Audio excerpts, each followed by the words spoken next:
قرآن پاک میں اللہ تعالیٰ صاف طور پہ فرماتے ہیں وما تدری نفس ماذا تکسب غدا، کوئی شخص نہیں جانتا کل کیا کرے گا.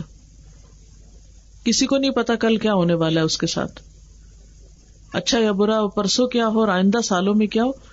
غیب کا علم اللہ کے سوا کسی کو نہیں پتا. اور اگر کوئی یہ یقین رکھتا ہے کہ فلاں شخص ہاتھ دے کے غیب بتا دے گا، اچھا ہوتا کیا ہے کہ جس کی وجہ سے ہمارا ایمان خراب ہوتا ہے؟ عموماً ہوتا ہے کہ لوگ اندازے لگاتے ہیں، قیافے کرتے ہیں، اور پھر اندازے سے کچھ باتیں کہہ دیتے، وہ باتیں ہمارے دل میں بیٹھ جاتی ہیں، وہ باتیں ہم اتنی یقین سے لے لیتے ہیں کہ ہماری سوچ ویسی ہو جاتی ہے، اور پھر ہم انکانشیسلی وہ کرنا بھی شروع کر دیتے ہیں اور کہتے ہیں ہاں وہ فلاں نے جو پیشن گوئی کی تھی نا، نجومی نے جو کچھ کہا تھا وہی ہونے والا اور وہی ہو گیا. تو یاد رکھیے ایسی تمام چیزیں انسان کے دین کو برباد کرنے والی ہیں، اور اس کے ساتھ ساتھ حسد کرنے والا بھی.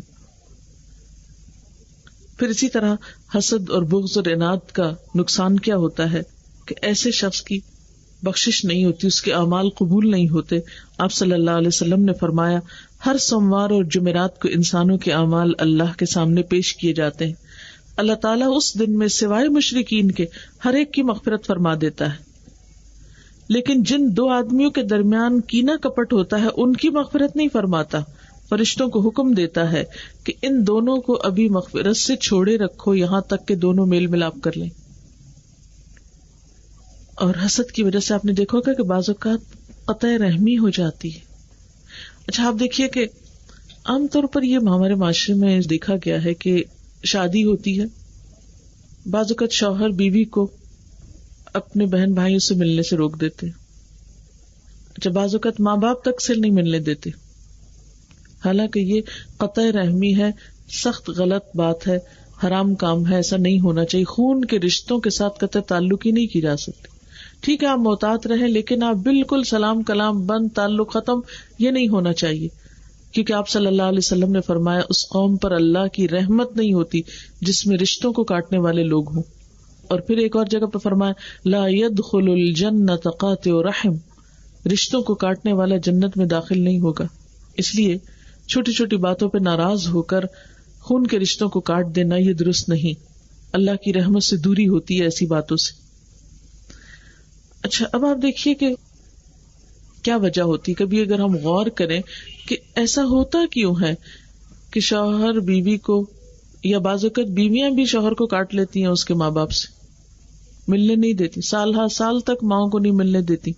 تو یہ دونوں طرف سے ہوتا ہے، ایسا نہیں کہ ایک یا دوسرا جو ہے وہ زیادہ خراب ہے، سب انسان ہیں اور انسانوں سے ایسی غلطیاں ہوتی ہیں. لیکن اگر غور کیا جائے کہ وجہ کیا ہوتی، تو بعض اوقات یہ ہوتا ہے کہ جیسے لڑکی کے ماں باپ جو ہیں وہ دنیاوی اعتبار سے زیادہ امیر ہوتے ہیں یا زیادہ ہستی والے ہوتے ہیں، اس کے مقابلے میں شوہر کا بزنس مسئلہ بہت ڈاؤن ہو گیا ہے.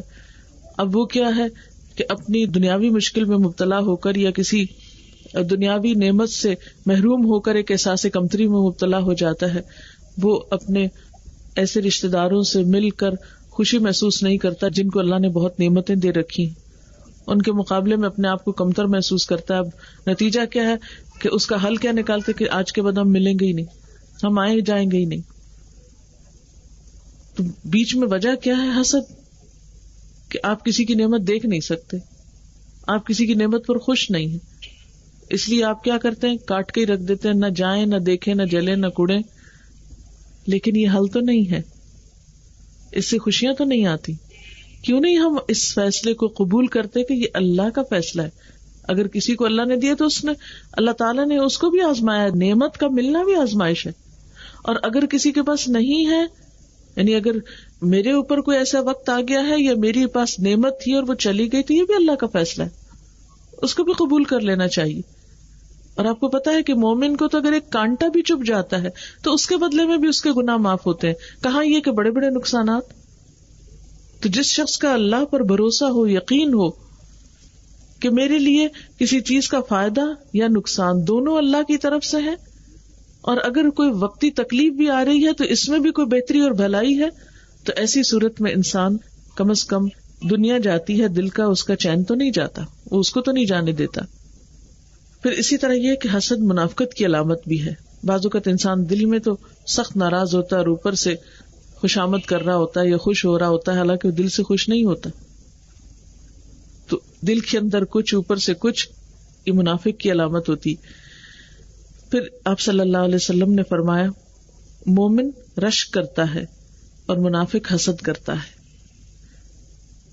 پھر اسی طرح یہ کہ جلن اور کڑن سے انسان کی جسمانی صحت بھی متاثر ہوتی ہے. ایسا انسان دوسروں کو بھی متاثر کرتا ہے. اب سوال یہ پیدا ہوتا ہے کہ یہ تو ہم کو پتہ چل گیا کہ ہاں بہت نقصان دہ ہے، دین بھی جاتا ہے، دنیا بھی جاتی، صحت بھی جاتی ہے، خوشی بھی جاتی ہے، اچھے تعلقات بھی جاتے ہیں، اچھے دوست ہاتھ سے نکل جاتے ہیں. نور في الظلمات أنسي في خلواتي يا سعدي وهنا